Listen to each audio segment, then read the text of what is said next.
এই যে সামনে ৩-৪ দিন পরে ১৪ তারিখ দিবাগত রাত্রের মধ্যে হবে যে লাইলাতুন নিসফি মিন শাবান,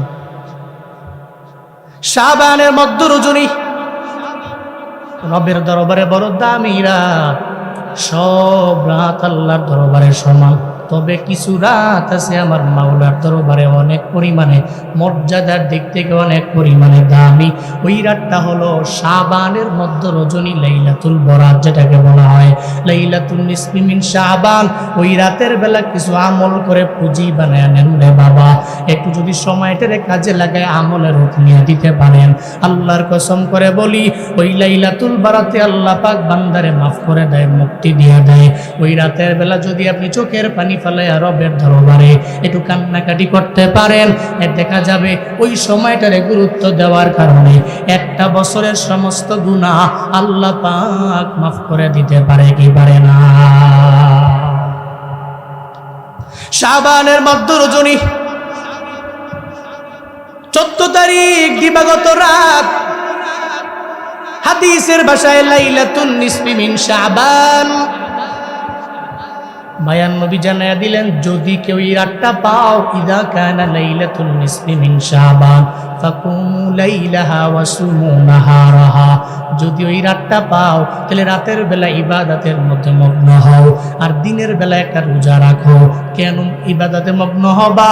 কারণ ফাইন্নাল্লাহা তাআলা ইয়ানজিলু ফিহা বিগুরুবিশ শামসি ইলা সামাইদ দুনিয়া। আল্লাহ পাক রব্বুল আলামিন প্রথম আসমানের মধ্যে এই রাতের বেলা আয়েশা বান্দাকে 12 বার ডাকে। ফায়াকুলু, বলতে থাকে, আলা মুস্তাগফিরিন ফাগফিরনা।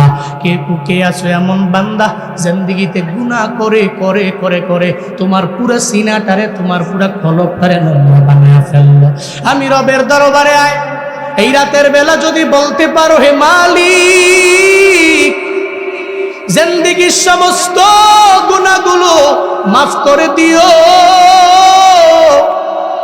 মদিনাওয়ালা নবী বলেন, আল্লাহ বান্দারে ডাকে, আয় আয় আয়, তোর জিন্দেগির সমস্ত গুনাহরে আমি আল্লাহ এই রাতের বেলা এক ফোঁটা চোখের পানির বিনিময়ে মাফ করে দিতে পারি। সময়টারে কাজে লাগাই ওরে বাবা। 60 বছর হয়ে গেল, 50 বছর হয়ে গেল, প্রতি বছর একবার সাবালেগ হওয়ার পরে রমজান আসে। আপনার প্রতি বছরে লাইলাতুন নিসফি মিন শাবান আপনার দরবারে হাজির হয়ে গেল, বিদায় নিয়ে গেল। লাইলাতুল কদর আপনার দরবারে প্রতি বছর আসলো আর বিদায় নিল। চিন্তা করেন না কোন রাতটাকে আপনি তালাশ করে একটু চোখের পানি ফেলাই জিন্দেগির সমস্ত গুনাহগুলোরে মাফ করে নিতে পারলেন রে বাবা, একটু চিন্তা করেন না। অথচ বলেন না রে বাপ, জিন্দেগিতে গুনাহ আছে না নাই? আসেনি? আপনার গুনার ব্যাপারে আপনার বাবাই জানে না, মায়ে জানে না। নিয়ত করেন, একটা আমল শিখাইয়া দিয়া গেলাম, লাইলাতুন নিসফি মিন শাবান মানে শাবানের মধ্য রজনী, যেই রাতটা ওই রাতের বেলা 2 রাকাত নামাজ পড়বেন, সলাতুত তওবার নামাজ, তওবার নামাজ 2 রাকাত। ওইটা আপনি এশার নামাজ আদায় করার পরে রাতের বেলা 2 রাকাত নামাজে দাঁড়াবেন, সুন্দর করে ওযু বানাইয়া নিজে পবিত্র হয়ে 2 রাকাত নামাজের প্রথম রাকাতে সূরা কাফিরুনটা পড়েন, এরপরে দ্বিতীয় রাকাতে আপনি সূরা ইখলাসটা একটু পড়েন না।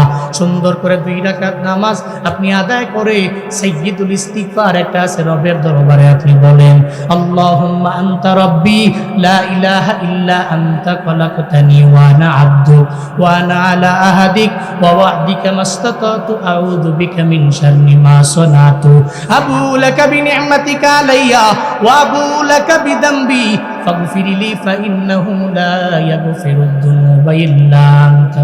এই সাইয়্যিদুল ইস্তিগফার সমস্ত ইস্তিগফারের যে লিডার, সমস্ত ইস্তিগফারের নেতা, এটা আপনি মুখস্থ করে অথবা দেইকা মুনাজাত কইরা রবের দরবারে বলেন, আল্লাহ আমি গুনাহ করে ফেলেছি, লাইলাতুন নিসফি মিন শাবানে নাকি তুমি অনেকের মাফ করে দাও, আমারেও তুমি মাফ করে দাও। চোখের পানি ফালায়া যদি রবের দরবারে কান্নাকাটি করে বলতে পারেন রে বাবা, এমন হতে পারে আপনার জিন্দেগির সমস্ত গুনাহ মাফ করে দিতে পারে কি? আল্লাহ চাইলেই মাফ করে দিতে পারে। আম্মা জান আয়েশা সিদ্দিকা রাদিয়াল্লাহু আনহা বলেন, একদিন আমার মায়ার নবী আমার ঘরের মধ্যে ঢুকলেন। ঘরের মধ্যে আসার পরে আমার মায়ার নবী কাপড় পরিধান কিন্তু কাপড়টা খুললেন। মায়ার নবীর জুব্বা মুবারক খোলার পরে আমি কনফার্ম হয়ে গেলাম আজকে আমার নবী আমার ঘরের মধ্যে থাকবে, অন্য কোনো বিবির ঘরের মধ্যে যাবে না। আম্মা জান আয়েশার মনে বড় খুশি, আজকে আমার ঘরটা আলোকিত হয়ে যাবে নবীর মাধ্যমে। কিন্তু হঠাৎ করে একটু পরে আবার মায়ার নবী জুব্বা পরে আমার ঘর থেকে বের হয়ে গেলে আমার আত্মমর্যাদায় লেগে গেল। নবী কি আমার ঘর থেকে অন্য কোনো বিবির ঘরের মধ্যে যায় কিনা চিন্তায় পড়ে গেলেন। মায়ার নবীর খোঁজার জন্য আম্মা জান আয়েশা ঘর থেকে বের হলেন। ঘর থেকে বের হয়ে সব বিবিদের দরবারে গেলেন, একজন বিবির দরবারে নবীরে পান নাই। পেরেশান হয়ে গেলেন, কোথায় গেলেন আমার মায়ার নবী?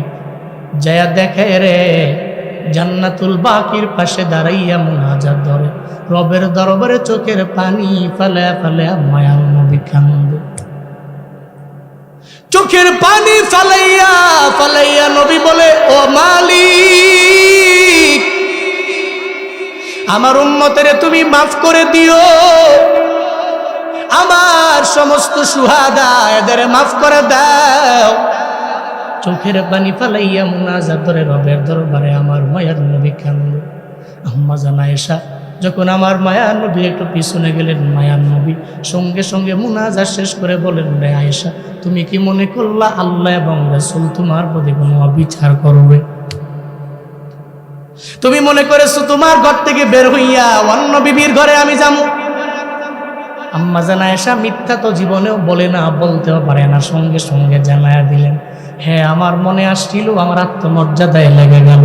আমার নবী আমার ঘরের মধ্যে আইসা কেন আবার জুব্বা পরে অন্য বিবির ঘরের মধ্যে যাবে?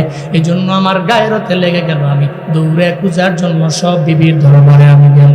নবী গো, এই জন্য আমি আপনাকে খুঁজার জন্য জান্নাতুল বাকির মধ্যে পাইলাম।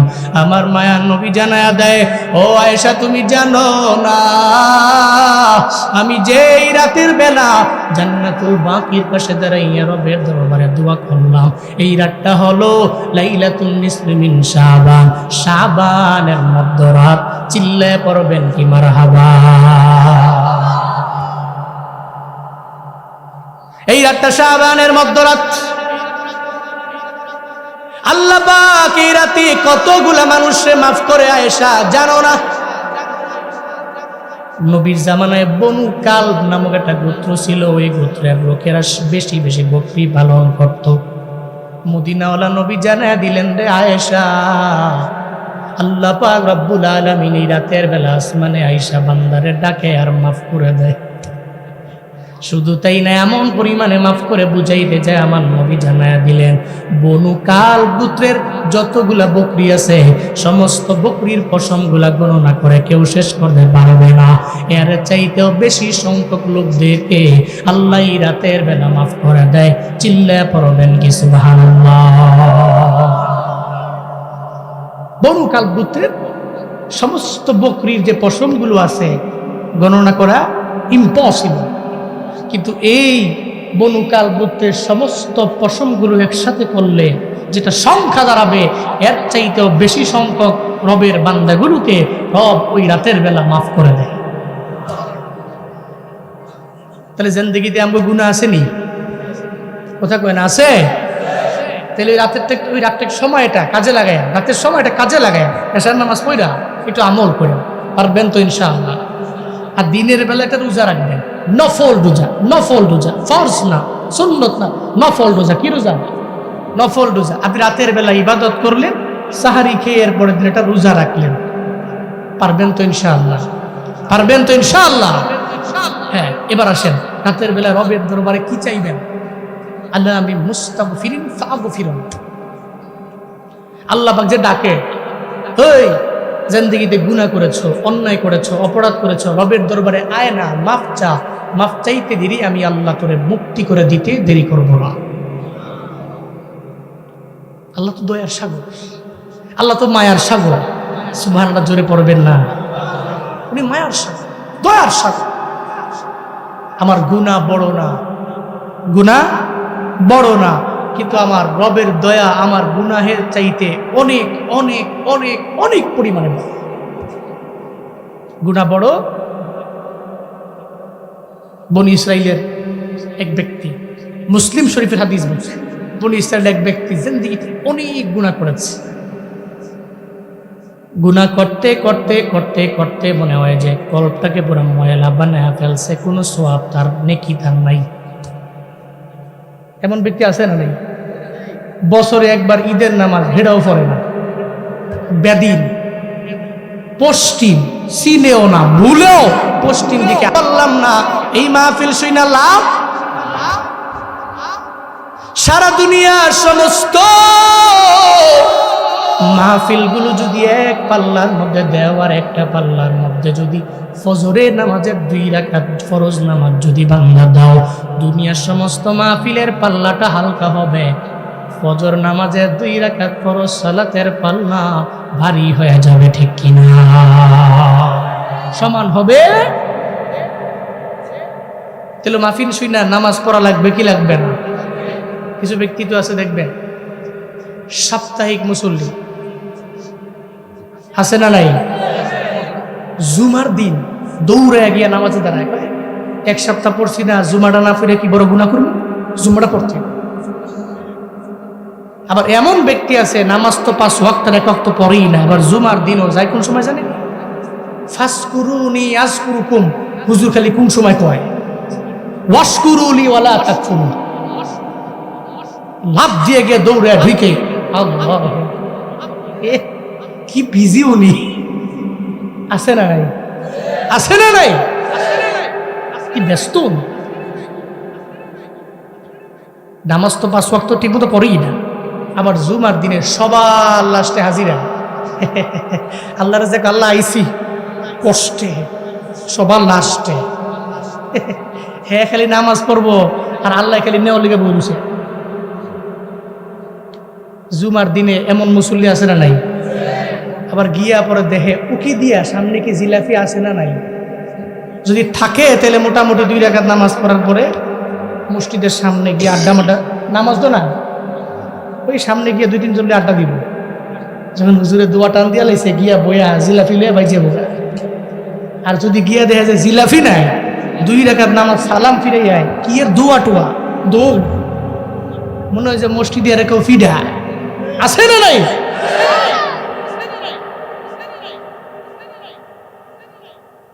ওয়াজ শুনলে বড় মজা লাগে, কিন্তু নামাজ পড়তে মজা লাগে না।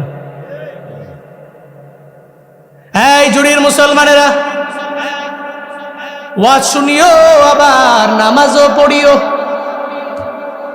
ওয়াজও শুনবো, ফজরও পড়বো, ওয়াজও শুনবো, জোহরও পড়বো, ওয়াজও শুনবো, আসর পড়বো। আল্লাহ তৌফিক দান করেন, পড়েন আমিন।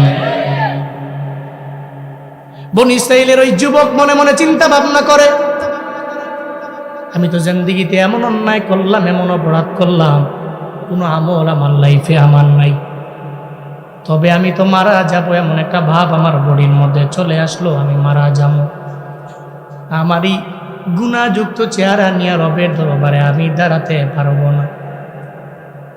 চিন্তায় পড়ে গেলেন, সন্তানদেরকে ডাকলেন, বললেন, ও সন্তানেরা, আমি তো চলে যাব, আমি মারা যাব, তবে আমার মারা যাওয়ার পরে কবরের মধ্যে আমারে দাফন করবা না, আমারে একটা জায়গায় আগুন জ্বালাইয়া ওই আগুনের মধ্যে আমারে ফালাইয়া দিবা, পুরে সারাকার করবা। আমার পুরার ছাইগুলো 2টা ভাগ করে, একটা ভাগ আসমানে বাতাসের সঙ্গে উড়াইয়া দিবা, আর একটা ভাগ নদীর পানির মধ্যে ভাসাইয়া দিবা। সন্তানদেরকে বলতেছে, সন্তানরা কয়, কি রে কই কি? বাবা এত কষ্ট কইরা বাবার মাধ্যমে দুনিয়াতে আসলাম, বাবাই কয় কি? মৃত্যুর পরে বলে পুরে লাইতাম। বাবার দরবারে বলে, বাবা পারবো না। বাবাই কয়, না রে, এই গুনাহযুক্ত চেহারা নিয়ে রবের দরবারে তোমার বাবায় দাঁড়াতে পারবে না। রবের দরবারে আমি যে কি বলবো, বিন্দু মাত্র পরিমাণ ভাষা আমার জানা নাই। সঙ্গে সঙ্গে মরার পরে তোমরা আমারে পুড়ে ফেলবা, ছাইগুলো বাতাসে উড়ে দিবা আর নদীর মধ্যে ভাসায় দিবা। আল্লাহর এই বান্দার সামনে মালাকুল মউত যখন হাজির হয়ে গেল, রূহটাকে কবজ করে যখন মালাকুল মউত নিয়ে গেল, সে যখন মারা যায়, মৃত্যুবরণের পরে সন্তানেরা বাবার ওসিয়ত তো মানা লাগবে, কবরের মধ্যে নেয় না, আগুনে পুড়ে পুড়ে সরকার বানায় দিল। ছাইগুলোকে দুইটা ভাগ করলো, একটা ভাগ আসমানের মধ্যে উড়াইয়া দিল, আর একটা ভাগ নদীর মধ্যে ভাসায় দেয়।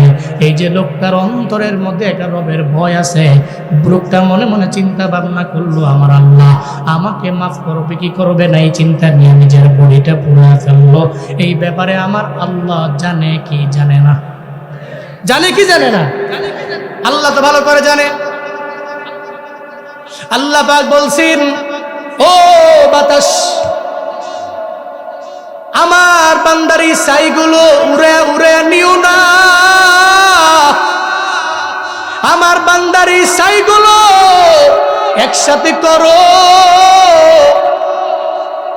আল্লাহ পাক নদীর পানি রে বললেন, রে পানি, আমার বান্দার ছাইগুলো রে ভাসায় ভাসায় বিভিন্ন নদীর মধ্যে নিয়ে যেও না, আমার বান্দার ছাইগুলো একসাথে করো, এটা আমি আল্লাহর অর্ডার।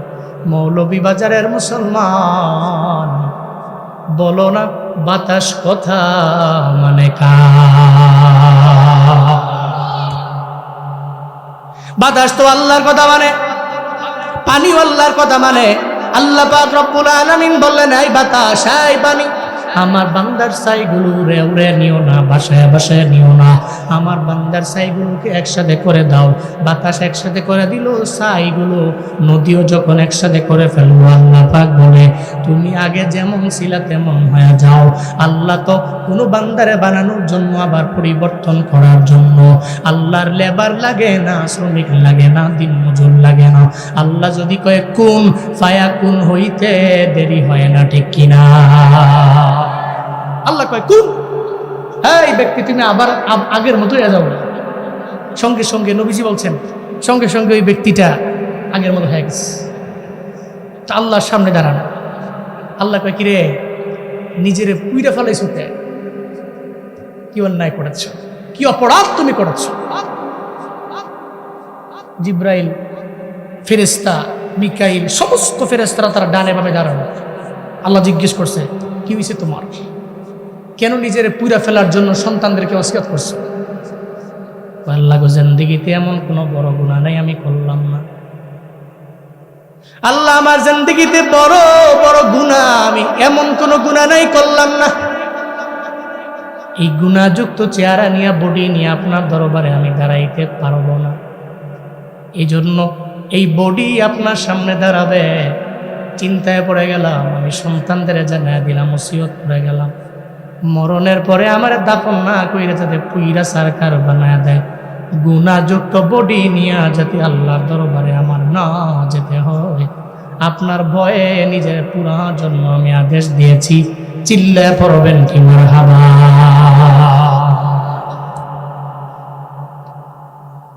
আল্লাহ পাক বলে,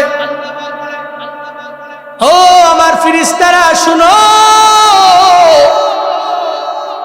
আমার এই বান্দা গুনাহের কারণে নিজের দাফন পর্যন্ত করতে দেয় নাই, পুরো দুনিয়াতে সরকার বানায় ফেললো। তার এই তওবাটা আমার দরবারে বড্ড পছন্দ হয়ে গেল। তোমরা সাক্ষী থাকো, এই বান্দার জিন্দেগির গুনাহগুলো মাফ কইরা আমি আল্লাহ তার জান্নাতের মেহমান বানায় দিলাম। আতিনা ফি দারে দুনিয়া না হাসান, আতিনা ফি দারে উকবা না হাসান, ইয়া গিয়াসাল মুস্তাগীসি নবদিনা নবদিকার বিল উলুমে ওয়াল গিনা, হর গরি দে নেক তু তৈয়ার হ্যায়, जो न मांगे उस्तो तू बेजार है। আল্লাহ পাক চাইলে লাইলাতুন নিসফি মিন শাবানে আমারে তোমারে মাফ করে দিতে পারে। গোলাম, তোমার জিন্দেগীর সমস্ত বড় বড় গুনাহগুলোর সামনে হাজির করে ওই রাতের বেলা এক ফোঁটা চোখের পানি ফেলায় যদি রবের দরবারে কাঁদতে পারো, জুনায়েদ আল হাবিব বলে গেলাম আল্লাহ ওই রাতে বহু মানুষরে মাফ কইরা বেগুনা মাসুম বানায় দিবে। আল্লাহ যদি আমারে তোমারে মাফ কইরা জান্নাতের মধ্যে দিয়া দেয়, বলো না আল্লাহর বিন্দু মাত্র পরিমাণ লস হবে? আছে? ওই রাতের সময়টারে গুরুত্ব দিও। আল্লাহ ওই রাতে আমল কইরা রবের পক্ষ থেকে ক্ষমা লয়া মাসুম হইয়া বাড়িতে যাওয়ার মতো তৌফিক প্রত্যেকটা ভাইকে দান করে। আরো জোরে বলেন আমিন। সময় যাচ্ছে কিন্তু কত বছর হিসাব করেন, কত বছর পাইছেন লাইলাতুল কদর? কয় বছর তালাশ করে আমল করে আল্লাহর কাছ থেকে হাজার মাসের চেয়েও উত্তম বদলা নিতে পারছেন? বলেন তো। কিও মাগো মাগো মাগো মাগো, এই কই যাও, বসো। হ্যাঁ মুরব্বী উঠছে কে? মনে করছি অন্য হুজুর, জানা উড়ুন যেত না। মনে করছে চোখ টুক বন্ধ করে কত নামাজ করে যাবো গানে হুজুরে, আমিও জামগা। আর একজন উঠতেন না, আমি তো চাইছি না মনে হয় সেটা ক্লান্ত তো বলে আমার নাফে তো উঠতে যাওন গা, দইরা লইয়া বইয়েন চাপা দিয়া। রাগ করছেন? কোন মার হাবা, জোরে কোন আমিন। বসেন। আর একজন উঠলে হেরে নিয়ে 5 মিনিট ওয়াজ হইব, হ্যাঁ কই যাওয়ার লাগবে, কে হেরে উঠছে থাক কইছে, হ্যাঁ বুঝছি বেশি ঠিক এটা। জোরে কোন আমিন। সময় গুরুত্বপূর্ণ, important. Time and tide, wait for none. কারোর জন্য সময় স্রোত অপেক্ষা করে, এ সময় দামি। এজন্যই কসম কেটেছেন কে? কসম কেটেছেন কিসের? সময়।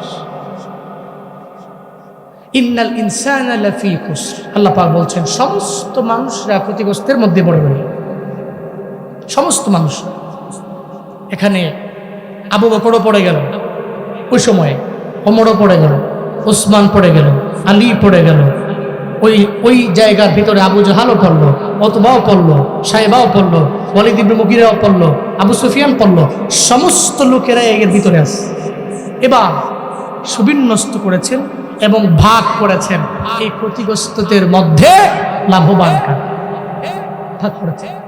ভাগ করার ক্ষমতা আবু জাহালের আছে বলছি কিন্তু প্রথমেই যে ক্ষতিগ্রস্তকে আর লাভবানকে ব্যাপারে আবু জাহাল কেন বলবে, উতবা কেন বলবে, সাহেবা কেন বলবে, ওয়ালিদ ইবনে মুগীরা কেন বলবে? এ ব্যাপারে তো ভাগ করবে কে? ইল্লাল্লাযীনা আমানু ওয়া আমিলুস সলিহাতি ওয়া তাওয়াসাউ বিল হক ওয়া তাওয়াসাউ বিস সাবর। চিল্লায়ে পড়েন আল্লাহু আকবার। আরো জোরে আল্লাহু আকবার। আল্লাহ পাক বলেন দুনিয়ার সমস্ত মানুষেরা ক্ষতিগ্রস্ত হয়ে গেল, তবে এদের মাঝে 4 গুণে গুণান্বিত বান্দারা লাভবান। এদের মাঝে 1 নম্বরে আল্লাযীনা আমানু, যারা ঈমানদার এরা লাভবান। ঘোষণা আমার না, চিল্লায়া বলেন ঘোষণা কার? আবু বকর আলাদা হয়ে গেল। দুনিয়ার সমস্ত মানুষের ক্ষতিগ্রস্ত, ওই জায়গায় তো আবু বকরও ছিল, কিন্তু ঈমান আনার কারণে আবু বকর আলাদা হয়ে গেল, আবু জাহাল পৃথক হয়ে গেল, ওমর আলাদা হয়ে গেল, উতবা আলাদা হয়ে গেল। আল্লাহ পাক বললেন যারা ঈমানদার এরা ক্ষতিগ্রস্ত হতে পারে না, এরা কি লাভবান? কি লাভবান? ভাগ করেছেন কে? আল্লাহ।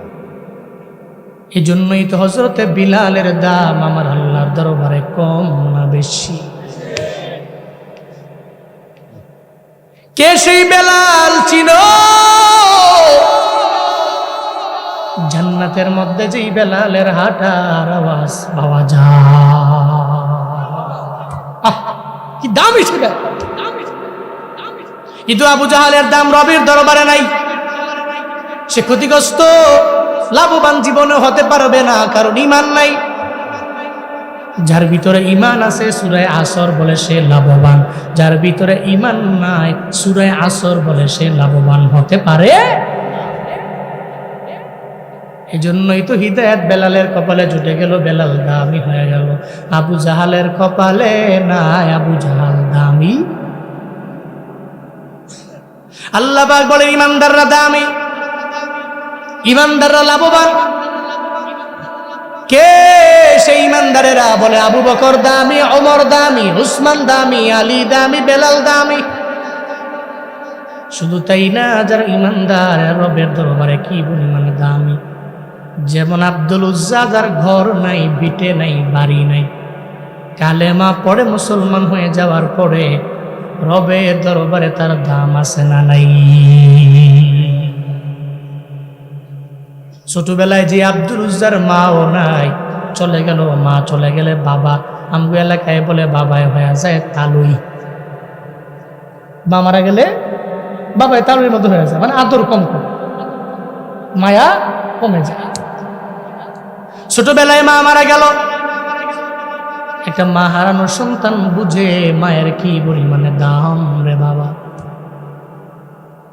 এই জন্য তো জুনায়েদ আল হাবিব মায়ের বয়ান করে, যার মা দুনিয়ায় বেঁচে আছে এটা সম্বল ঘরের মধ্যে আছে, যার মা নাই মনে রাখবা ঘরের টাকা আছে, বাড়ি দামি, গাড়ি দামি আছে, মনে রাখবা ঘরের মধ্যে তোমার আসল সম্বলটাই নাই। ঈদের দিনে মুরব্বী চোখের পানি ফালাইয়া ফালাইয়া কান্দে, ভালো খাবার খায় না।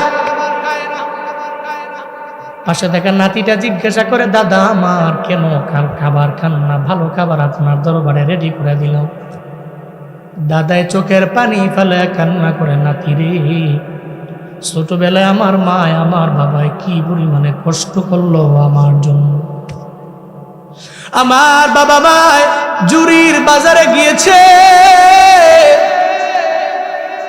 চাইলি আমার বাবা মায় সুন্দর দামি আঙ্গুর কিনে খাইতে পারত, কিন্তু খায় না। আমার জন্য টাকা জমায়া জমায়া জমায়া জমায়া আমার মা বাবায় একটা পর্যায়ে এমন হয়ে গেল, বড় দুর্বল হয়ে গেল, মা বাবায় বিদায় নিয়ে গেল। আজকে আমার 2-3টা ছেলে বিদেশের মধ্যে থাকে, এর মানে তোমার বাবায় বিদেশ।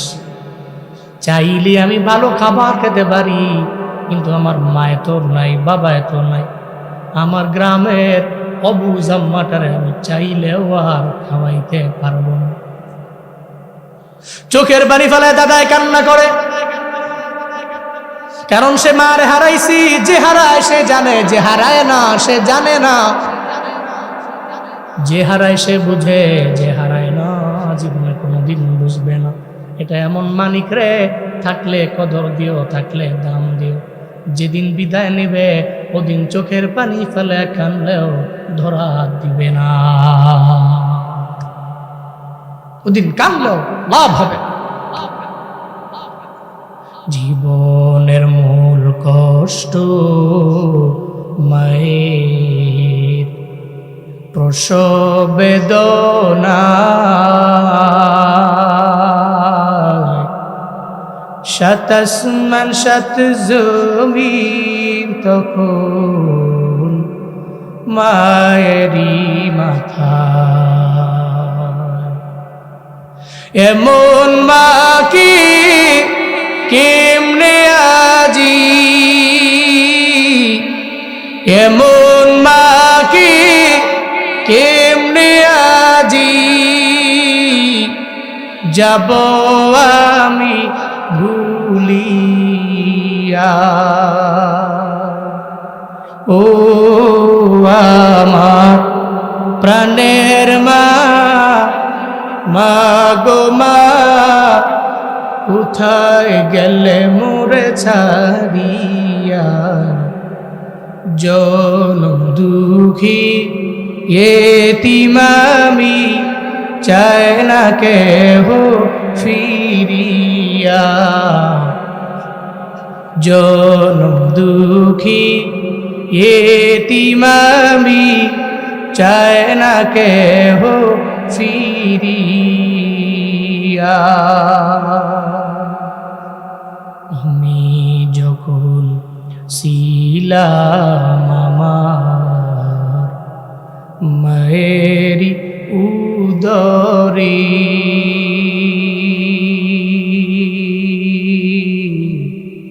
চলাফেরা করতে যে মায় কত কষ্ট করে, আমার সুন্দর মুখ দেখে মায়ের, আমার সুন্দর মুখ দেখে মায়ের ব্যথা যায় দে হাসায়া।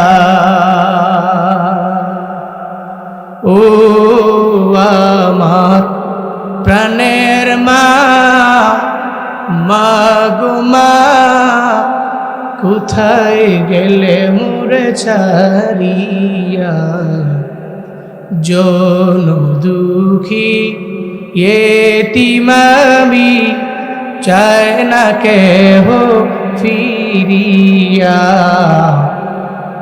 জনম দুঃখী এতিম আমি, চায় না কেহ ফিরিয়া, জনম দুঃখী এতিম আমি, চায় না কেহ ফিরিয়া।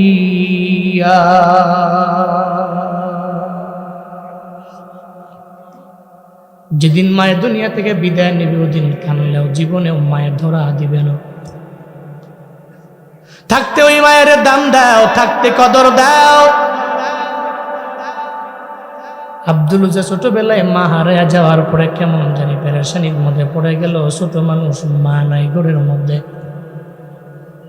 বাবা আর একটা মহিলা বিয়া করে ঘরের মধ্যে আনলো। এখন ঘরের মধ্যে সৎ মা, আপন মা না। মনে রাখবারে জুড়ির মুসলমানেরা, আপন মা তো আপন মাই হয়, সৎ মা তো সৎ মাই হয়। জীবনে কোনোদিন সৎ মা আপন মায়ের মতো হতে পারে না, ঠিক কিনা?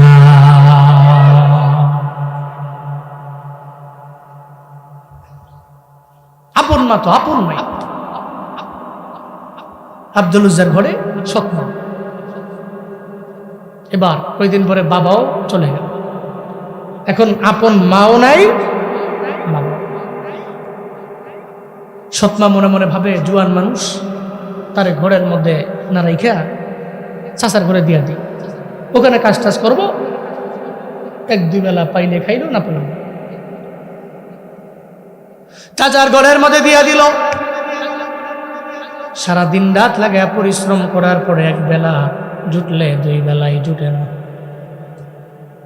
একটা দিন যখন আব্দুল উজ্জার চাচা আর আব্দুল উজ্জা দুইজনে খাবারের প্লেটের মধ্যেই বসে গেল।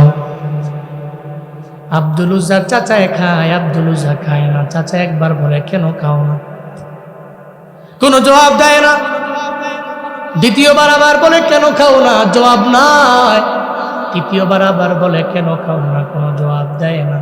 একটা পর্যায়ে আব্দুল উজ্জা বলতে লাগলো, চাচা রে, মদিনার মধ্যে একজন ব্যক্তি আছে, যে ব্যক্তি আপনি চিনেন কিনা, কালেমার দাওয়াত দেয়, মুহাম্মদ নবী যার নাম, আপনারা চিনেন কিনা? কয়ে চিনি, উনি ভালো মানুষ। চিল্লা পড়বেন না মারহাবা। চিনি, উনি ভালো মানুষ। উনি যে কালেমার দাওয়াত দেয় জানেননি? কয়ে জানি। চলেন না দুইজন ওই কালেমাটা পইরা মুসলমান হয়ে যায়।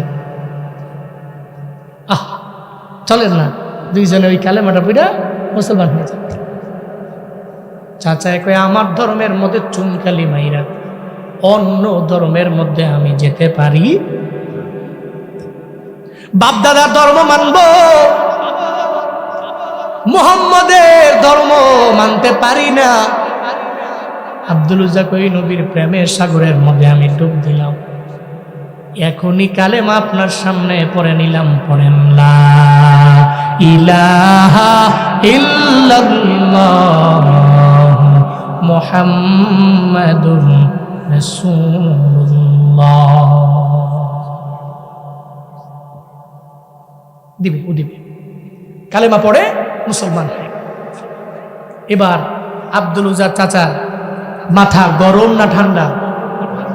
কেউ ঠান্ডা না গরম? হ্যাঁ, গরম হয়ে গেল। আমার ঘরের মধ্যে থাইকা আমার খায়া আমার গুণ বাদ দিয়া অন্যজনের গুণজন গাইবা হবে না, যা আছে সব দিয়া দাও, এটাই দুনিয়ার নিজাম। সন্তানের দরবারে বাবাই ভালো, যেদিন থেকে হকের কথা বলতে লাগলো দিন থেকে সন্তানের দরবারে বাবাও ভালো না। খতিব সাহেব ভালো, সুদের বয়ান করে না, খালি মাটির নিচের বয়ান করে, আসমানের উপরের বয়ান করে, বাকি মাঝখানে কিছু বলেও না। এই জন্য খতিব সাহেব ভালো কয়ে বেতন যা লাগবে বাড়ায়া দাও। হঠাৎ করে যেদিন জুমার দিনে খুতবার মধ্যে সুদের ব্যাপারে বয়ান করতে লাগলো, মাথা নষ্ট হয়ে গেল। ওই এই খতিবরে কালকে থেকে ঘাড় ধরে ধাক্কা দিয়ে বের করে দাও। স্বার্থে আঘাত লাগলেই মানুষ এটাই করে, ঠিক কিনা? স্বার্থে আঘাত লাগলে মানুষ এটাই করে। হকের কথা সবার সহ্য হয় না। আব্দুল উজ্জার চাচা বলে, আমার সামনে কালেমা পড়ে মুসলমান হয়ে গেছো, আমার সামনে কালেমা পড়ছো মুসলমান হয়ে গেলা, তাইলে তুমি আমার দলের না, যা তোমারে দিলাম সব আমারে এক এক করে দিয়া দাও। আব্দুল উজ্জা কয়, যেহেতু আমার না, আপনার সম্পদ সব আমি আপনারে দিয়ে দিলাম, ধরেন। এক এক করে সব দিয়া দিল, কিন্তু পরনের লুঙ্গিটা বাকি আছে। লুঙ্গি তো দেওয়া যায় না, লজ্জাস্থান ডাকতে হলে লুঙ্গি জরুরি, দেওয়া যাবে না। কিন্তু আব্দুল উজ্জার চাচা এমন পাষাণ হৃদয়ের অধিকারী হয়ে গেলেন, কয় বাতিজারের লুঙ্গিটাও আমার টাকায় কেনা, লুঙ্গিটাও আমার দেওয়া লাগবে। চিল্লায় পড়বেন কি নাউজুবিল্লাহ। লুঙ্গিটা আমার টাকায় কেনা, এটা আমার দেওয়া। আব্দুল উজ্জা মনে মনে চিন্তা করে, লুঙ্গিটা দিয়ে দিলেই তো লজ্জাস্থান সবাই দেখে ফেলবে, ফরজ করো কয়ে যাবে, লুঙ্গিটা দিয়ে দিলে কেমনে আমি এক জায়গা থেকে আর এক জায়গার মধ্যে যাব? চোখের পানি ফেলে ফেলে চাচা দরবারে আবদার জানায়, চাচা আমার দুনিয়াতে আমি মা হারাইছি ছোটবেলা, আমার বাবাও নাই, আমার মাও নাই। ও চাচা, আমার এই লুঙ্গিটা যদি একটু ভিক্ষা দেন, আমার লজ্জাস্থান ঢেকে ঢেকে মদিনায় চলে যাব, আর আমি আসবো না আপনার এলাকায়। চাচা হৃদয়ে বড় পাষাণ, বলতে লাগলো, বাতিজারে লুঙ্গি আমার টাকায় কেনা, আমারে দাও, আমার লুঙ্গি আমারে দাও, নাইলে কালেমা ছেড়ে দাও। ওই কালেমা তো ছাড়তে পারবো না, লুঙ্গিটা দিয়ে দিলে দিয়ে দিতে পারি, অসুবিধা নেই। চোখের পানি ছেড়ে দিয়ে দিয়ে বলে, হে মালিক, কি কপাল আমার, কি কপাল, আমি মা বাবা হারাইছি। আজকে আমি এতিম হওয়ার কারণে আমার পরনের লুঙ্গি পর্যন্ত আমার না, চাচার টাকায় কেনা হওয়ার কারণে কালেমা পড়ার পরে চাচা আমার দরবারে লুঙ্গিটা চায়। তবে অসুবিধা নাই, আল্লাহ গো কালেমার দিকে তাকাই, আপনার দিকে তাকাইয়া এই লুঙ্গিটা পর্যন্ত খুইলায় আমি দিয়ে দিলাম, লুঙ্গিটাও খুলে আমি দিয়ে দিলাম, ধরে